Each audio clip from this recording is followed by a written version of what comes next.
Hello, friends, and welcome to our streaming services. If you're joining us on Facebook or YouTube, go ahead and subscribe so you can get notifications when we have new videos. If you're with us on Zoom, say hello, drop a hi in the chat. We'd love to say hi back to you. And if you're brand new, sign our guest book. Go to oakcliffuu.org/guest. Today's sermon, Back to Normal. What do we mean by recovery exactly? With UUCOC VP Renée Brill. Speaking of back to normal, if you'd like to help with the church's in-gathering event / reopening, fun stuff in September, we'd love to have your help. Contact Renée at vice-president@oakcliffuu.org. Let's make this just so much extra fun. Workday Wednesdays. Scott, show us some pictures of all the work they did last Wednesday. I don't know what order he's putting these up in, but there was some power washing going on. There was some steam cleaning of our what? Our what? Our new chairs. Oh my gosh, you guys, I am so excited about these chairs. Look how pretty they are. Anyway, thank you to everybody who helped out last Wednesday and every Wednesday. If you would like to help, we'd love to have you. It's every Wednesday from 4 to 8. We'll even feed you. It's awesome. Help the church get fed. See your friends. Get a power washer. Maybe I should get my kids up there and give them the power washer, right? It's a disaster waiting to happen, but it could be fun. We get some things washed, I'm sure. All right, thank you to everyone who filled out our reopening survey. If you'd like to see what results came in, check out your e-blast. And speaking of the e-blast has lots of great stuff, so make sure that you're checking it out every week. It's got news, updates, schedules, meetings, all the stuff, and a weekly update message from Beth Furry, our president. So much good stuff. Go check it out. All right, everybody. In addition to our Sunday services, we also have Talkback every Sunday at 11:15. If you've never been, please consider joining. It's lots of fun. You don't have to talk if you don't want to, or you can give us all of your great opinions. It's just a chance to chit-chat about the sermon and the service and kind of what else is going on in the world. So join us. Always fun. Adult RE is every Sunday at 1 p.m. and every Friday at 9 p.m., we have the UUCOC Social Hour. So that is a lot of fun stuff. I love how much fun news we have every week, and it's just getting better and better, right? Yes. So there are no member anniversaries this week, and so my job here is done. I hope that you have a very, very happy Sunday. Bye-bye. Good morning and welcome to the Unitarian Universalist Church of Oak Cliff. Thank you for having the curiosity and courage to join us. We welcome you, whoever you are, whatever spiritual tradition, whatever gender, age, race, sexual orientation, or background you may bring to our community.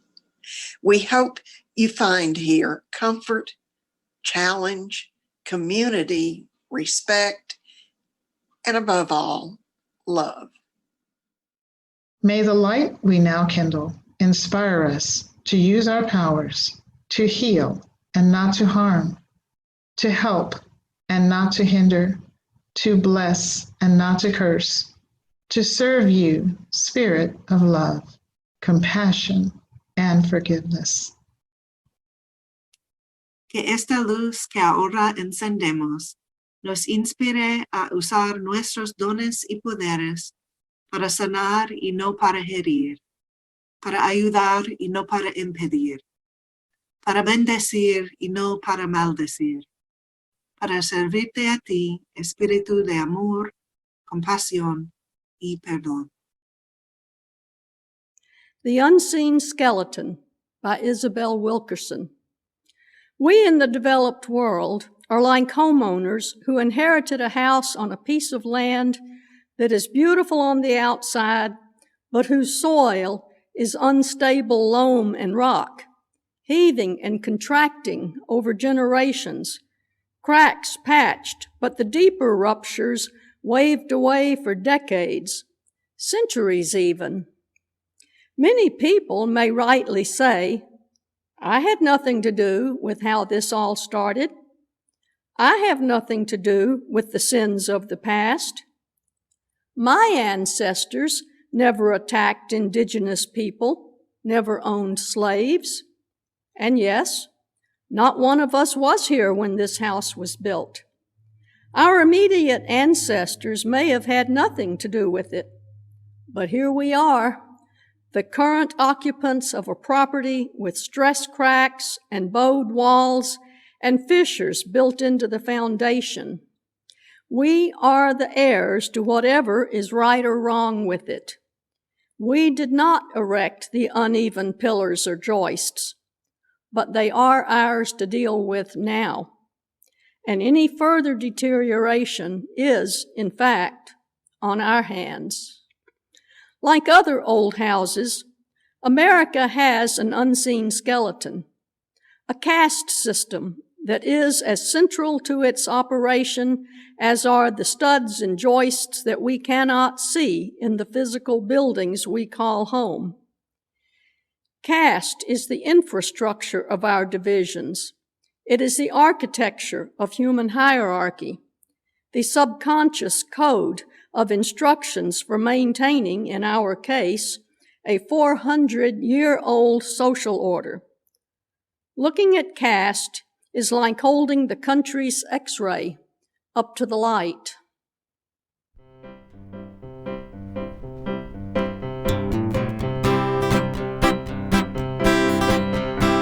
Enter, rejoice, and come in.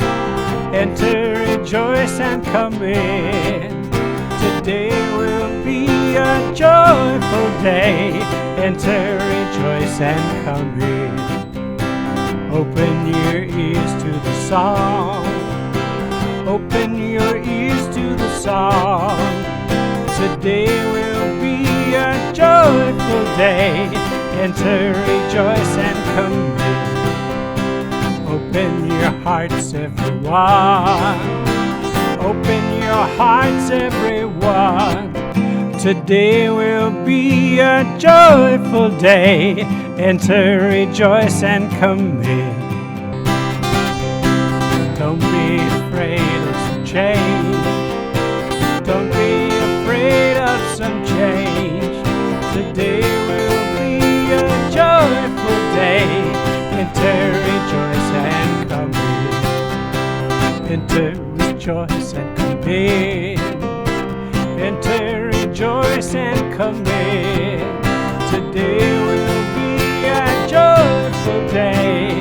Enter, rejoice, and come in. Today will be a joyful day. Enter, rejoice, and come in.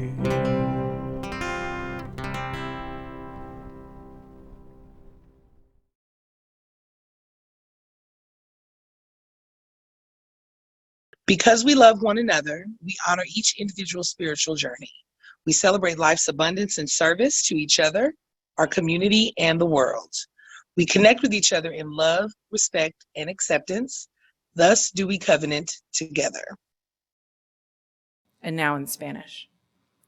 Porque nos amamos uno al otro, honramos el viaje espiritual de cada individuo.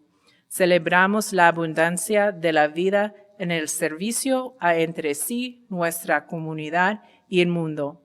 Ponemos en contacto a unos con otros en el amor, respeto y aceptación, así que hacemos pacto. You are not alone with your sorrow, just as I am not alone with mine. Our covenant of right relations makes this so. You and I are bound by our promise to commune. In community, the burden of a heavy heart is shared. A burden shared is a burden lightened. At this time, we invite you to publicly post your sorrows and prayer requests to the Zoom chat or to send them to our Facebook Messenger.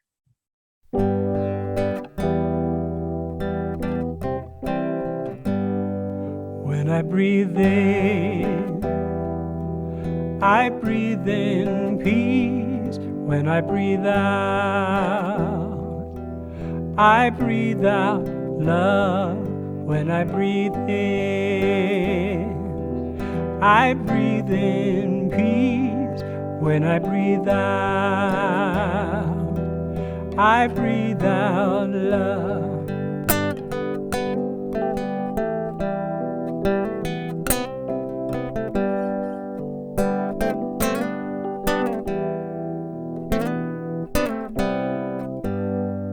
When I breathe in, I breathe in peace. When I breathe out, I breathe out love. When I breathe in, I breathe in peace.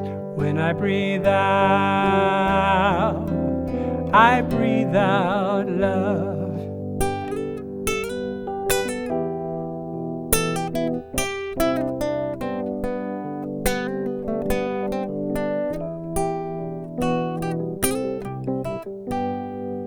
When I breathe in, I breathe in peace. When I breathe out, I breathe out love. When I breathe in, I breathe in peace. When I breathe out, I breathe out love.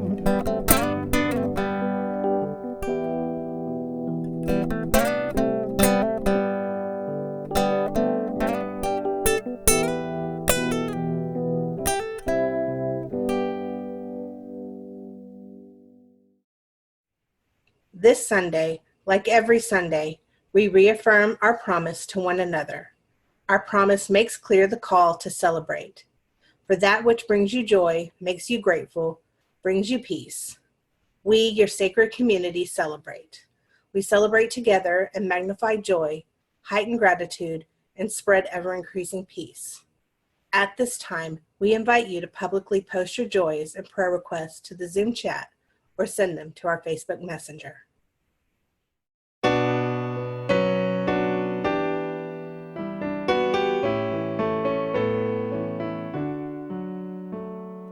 Spirit of life, come unto me.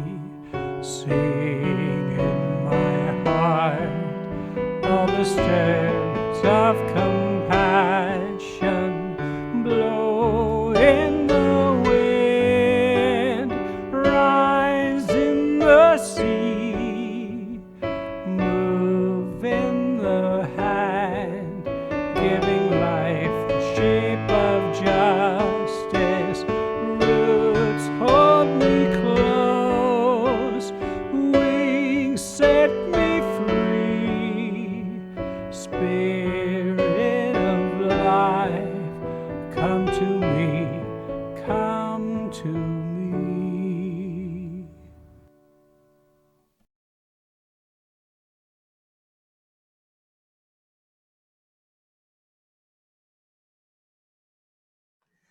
Good morning. It was hard for me to know what to say this year on the 4th of July. This year is the 245th anniversary of the signing of Declaration. And there's a couple of reasons why I found it hard to think about and write about what to say today. One of the big challenges in deciding what to write about in a sermon is making sure that the topic that I'm choosing is what we need to hear. Hopefully, what we most need to hear. And what is it that we need to hear? Do we need to hear the things that have been unspoken for too long? Those elephants in the room that we have all been walking around for 400 years? Or is what we need an action plan? Is what we need hope and courage? What is it that we need? Now, when I prepare to write a sermon, I have some guiding questions that I use to kind of help me find the answer to those questions. And in a moment, I'd like to ask you to ask your own questions. But these particular guiding questions I find useful. I find it useful to remember that my words will be spoken into the holy spaces that we share together, the holy spaces of my life that I share with my friends, my fellow congregants in a covenantal relationship.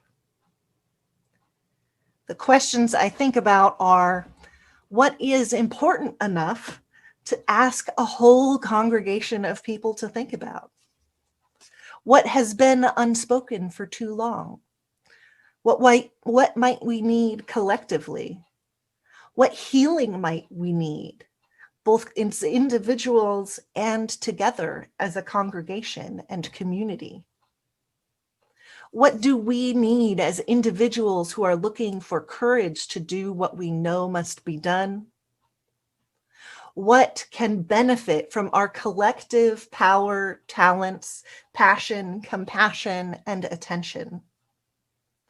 What ideas, theologies, practices, and values do I want to test against our diverse collective wisdom? What can I say that is useful for others to hear? What can I say that might bring people hope and comfort when they need it? What do these specific people that I know and love in my congregation need and want at this specific time? What do we need right now? Right now. What do I need to be healthy as an individual, and what do we as a congregation need to be healthy? What do we need to live better our values, to embody our values and practice them in our world, in our community, and in our everyday life? Now, obviously, I don't try to find the answer to all of these questions for one sermon. If I was trying to do that, the sermon would take days. But these questions are really good starting points for meditation and for research. And you might notice when you look at all of these questions, a common theme of what might bring the change we need, and what is worth and important to hold on to. Where is the wisdom that we need found?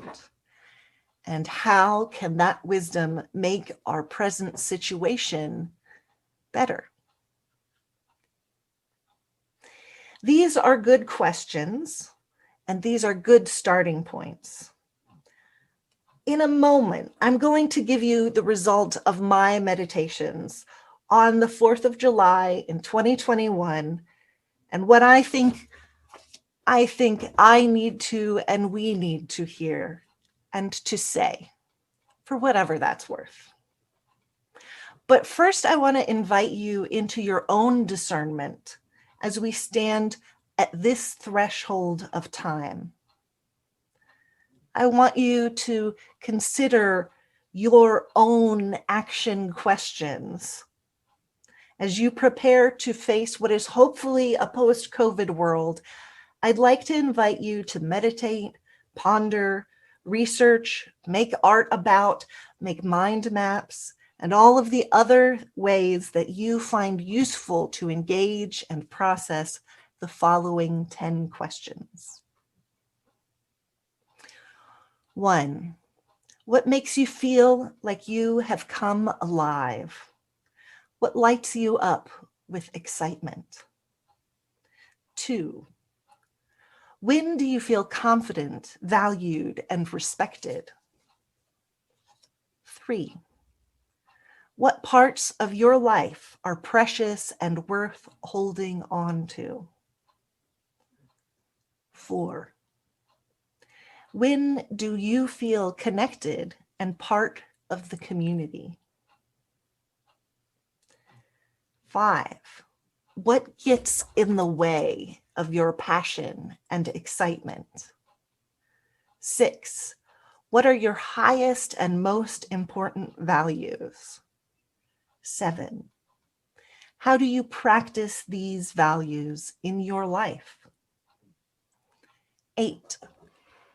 What makes you feel safe? 9. What makes you feel unsafe? And 10. What resources, skills, and strategies do you have that can help support you living your values in this world? These questions are good guiding questions. And to be a good guiding question is kind of to say that I don't have a map of how to get to where I'm going, but I do have a compass and probably a destination. So it won't take us all the way there, but they can help to point us in the right direction, in the direction of what is most important. Now, this list of questions can be found in the talkback on Facebook, in our Facebook group, and they'll also be found in our YouTube description on YouTube below the video, as well as with links to the articles that I've used in my research on the 4th of July and the signing of the Declaration of Independence. I'd like to invite you to comment on Facebook and to comment in the comment bar on YouTube. What are the answers to those questions for you? And what questions do you think are useful to ask yourself when you are looking for guidance and direction? So today, here is the result of my questioning for this week on July 4th in 2021, on the 245th anniversary of the signing of Declaration of Independence. Today, I celebrate this day. I am proud of the work of my ancestors. I am proud of our forebears and of all of the work that they did to build our nation, often unpaid and underpaid. I am proud of their persistence and courage and sacrifice in the face of extreme hardships. They have held on to hope for a better way. I am proud of their leadership and citizenship, proud of the work they did to try to build a better and more perfect union. And at the same time, I also recognize that I am a person in mourning, that we are a nation in deep grief. This month, mass graves of 751 Indigenous children were found at a residential school in Saskatchewan. And 215 children were found in unmarked graves at a former residential school for Indigenous children in British Columbia. Now, these are some of only the first schools to be forensically searched. And as an estimated 6,000 children died attending these schools, we can anticipate that there will be many more grave sites found in the years and the days to come. I am also in mourning over the police encounters that have led to the death of 489 people of color since the start of 2021. According to the Mapping of Police Violence website, we are close to what it has always been. Those same racist police encounters have been continuing even during the pandemic. This week, I and mourning and raise up in sadness that the Stonewall protests and Pride March in Washington Square Park in Washington, D.C. were met with violence, arrests, pepper spray, and police brutality, often against people of color in the queer community and poor and working people in the queer community. This year, the word patriot was maliciously and abusively commandeered and misused by terrorists, insurrectionists, and white supremacists. This year, 600,000 people have died from COVID, many of them poor, many of them people of color, many of them essential workers, many of them disabled. As lockdown ends in America, probably prematurely, mass shootings are resuming. And it would appear that we are set to go back to business as usual. And business as usual is a problem. Business as usual is how we got here. And business as usual, that old normal, doesn't work for very, very many people. Now, many of these issues of oppression, racism, classism, sexism, and genocide have roots which we can trace back to the very birth of our nation and to our founding documents. We can trace the source of our collective grief and continued struggle often to many of the same ancestors and same documents that we can also find genuine cause to celebrate. Their legacy, the legacy of all of my ancestors, the American inheritance, is of both democracy and hope and aspiration, and it is an inheritance of genocide, of racism, of exploitation of our fellow person. When I say that these problems go back to our very start, I'm referencing specifically the Declaration of Independence. Most of us are familiar with the words that start out. We hold these truths to be self-evident, that all men are created equal, that they are endowed with their creator with certain inalienable rights, and among these are the life, liberty, and the pursuit of happiness. Those very, very familiar words are justly celebrated. And at the same time that those words were being written and proclaimed, the person who wrote them owned other people. At the same time that those words were initially being written, Thomas Jefferson, the author of the Declaration of Independence, also listed slavery and the slave trade and the forced labor of an entire group of people as one of the sins of the crown, as just cause to overrule the current order of government at the time. His condemnation of slavery is both complete and entirely missing because it existed only in the rough draft.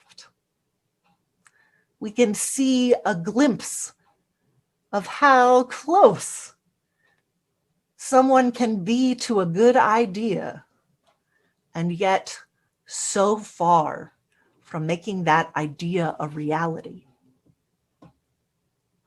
The promise of American value, the values of life, liberty, and the pursuit of happiness have been stifled and stalled by the worst of our human instincts, by the worst of our human habits, behaviors, bad practices. The historian Annette Gordon Reed, who is known for changing the scholarship around Thomas Jefferson and his relationship with Sally Heming. Annette Gordon Reed is an American historian, and she is also the Carl M. Lowe Professor at Harvard University, also from Livingston, Texas. So what does this great Texan have to say about Thomas Jefferson and the very founding of our nation? How can these two things be held in honor and truth at the same time? Here are our words from Annette Gordon Reed. Given the criticism he regularly receives today for not being more forceful on the question of slavery and for being somewhat too forceful and wrong about the question of race, it is useful to remember that in his time, Jefferson had the reputation of being a dangerous social radical. One can easily see that putting the words "all men are created equal" into the social discourse would be frightening, even if one doubted, as many do today, Jefferson's sincerity in writing these words. What was perceived then and should be considered now is that whether or not he believed them to the extent that we would wish him to is relatively unimportant. The more critical point has always been how much others would take his words to heart. And generations of Blacks have come to those words with their hearts, even though they found themselves unable to bring along the man who originally wrote them. She continues, whatever the perspective, Jefferson has been useful to Blacks in a way that highlights the divide between Black and white Americans' perceptions of the world. The contradiction that makes Jefferson seem problematic and frustrating, a mystery, a figure of mystery to some whites, makes him more accessible to Blacks, who find in his conflicted nature a perfect and accurate reflection of the America they know, a place where high-minded ideals clash with the reality of racial ambivalence. This combination daily informs Black lives. Jefferson could seem no more bizarre than America itself. He is utterly predictable and familiar, and the foremost exemplar of the true American spirit and psyche. So the question with this inheritance is, how do we avoid the same? How do we change this America of our inheritance to a place where our high-minded ideals exist in reality and are no longer stifled by the racism and genocide of our past? That is a big and hard question that we will talk about another week. But it is the question that is our discerning question. It's our guiding question. How do we actually live our values in the world?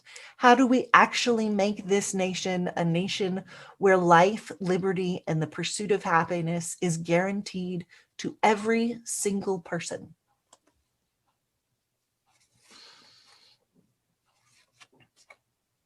Our founding documents are covenants of hope and integrity, and they are also broken covenants.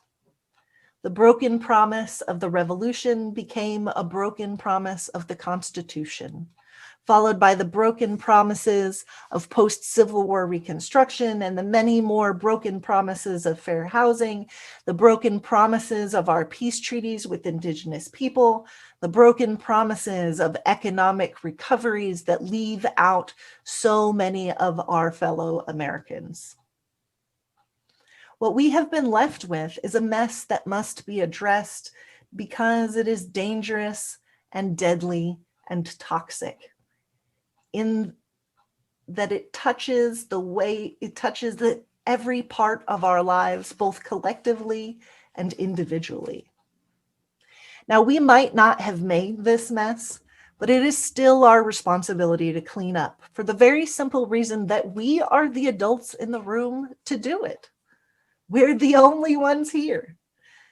That's not fair, but it's also not unfair either. It's just adulthood. I have about as much control over my ancestors as I can control the weather, but I still have to deal with the problems caused by the weather as much as I have to deal with the problems caused by my ancestors. And that is my responsibility. I do have control over whether or not I participate in cleaning up this mess, or whether I give that to my children and to the future as their inheritance. Playgrounds are awesome, but they aren't really good for kids to play on if somebody dumps a load of snakes on the playground, of rattlesnakes on the playground.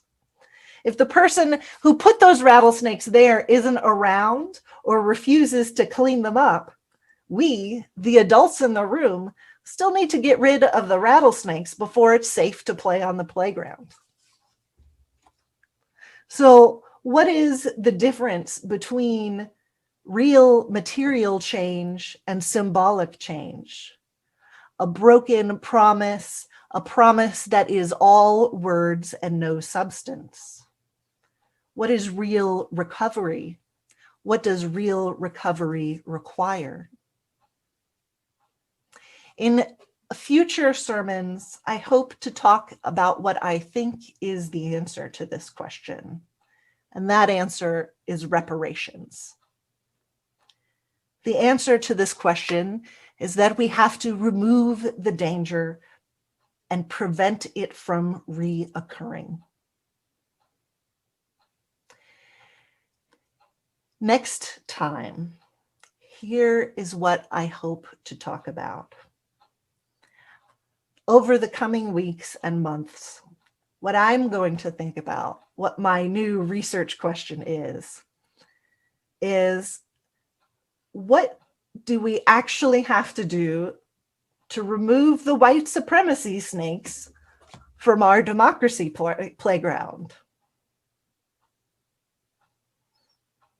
And as we celebrate this day, proud of the work of others that have gone before us, and mourning the work that has been left behind and those who we have lost along the journey, we know that we can hold both of these in the same breath and in the same spaces of our holy relationship with one another. I look forward to hearing your questions and answers in the talkback and the comments on Facebook and YouTube. Amen, Ashe, and blessed be.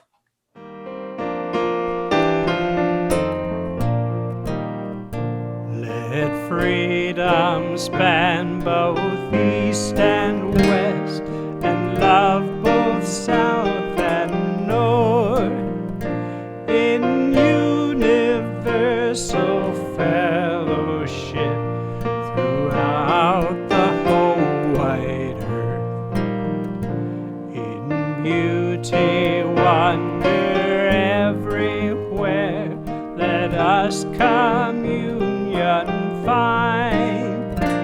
Compassion be the golden cord, binding humankind.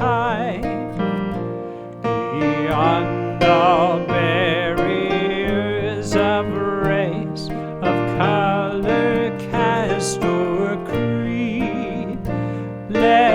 Let's make friendship human word, our common faith and deed.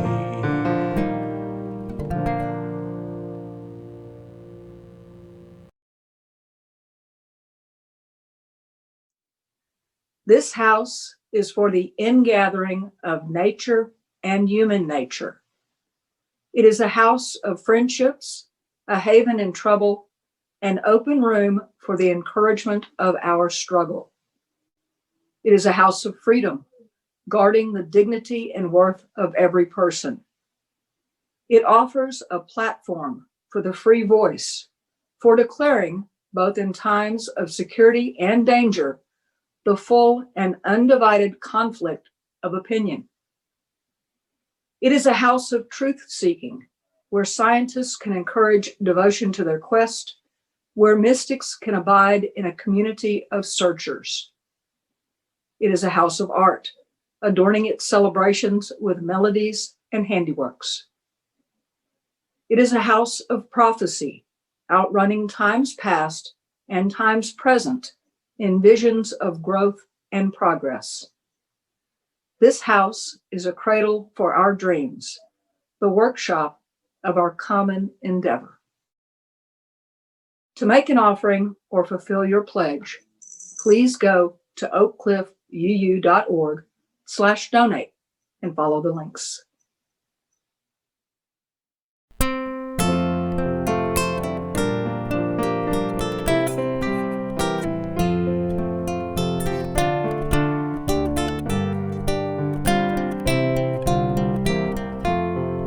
From you I receive, to you I give, together we share, and from this we live. De ti yo recibo, a ti te doy, así compartimos y vivimos hoy.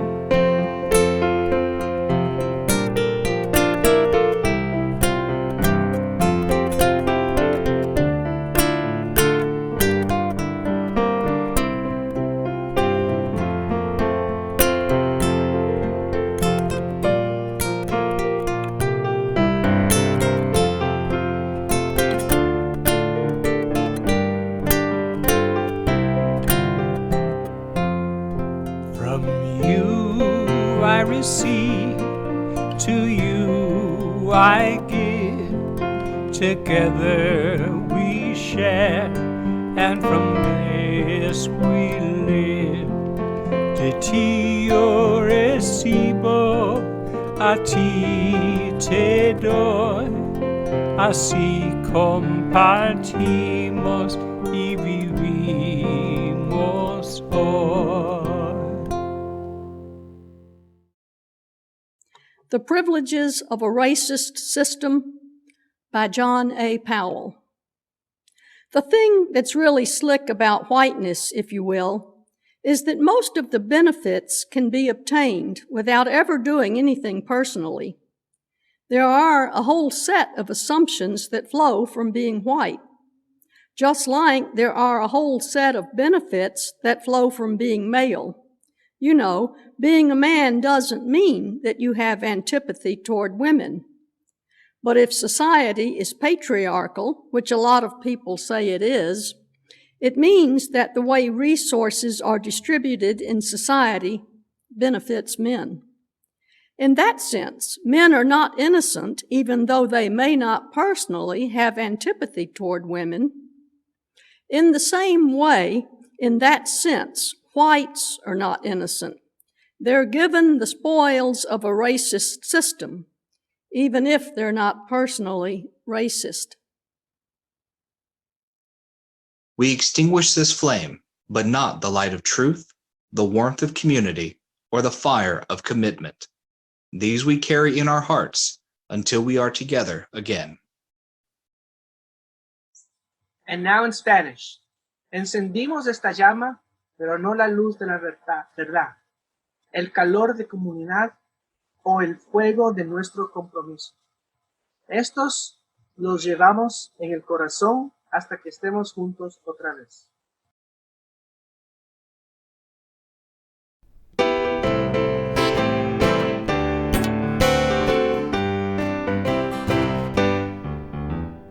We're gonna sit at the welcome table. We're gonna sit at the welcome table one of these days, hallelujah. We're gonna sit at the welcome table. Gonna sit at the welcome table one of these days.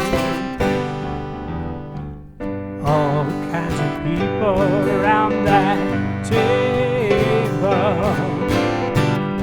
All kinds of people around that table one of these days, hallelujah. All kinds of people around that table.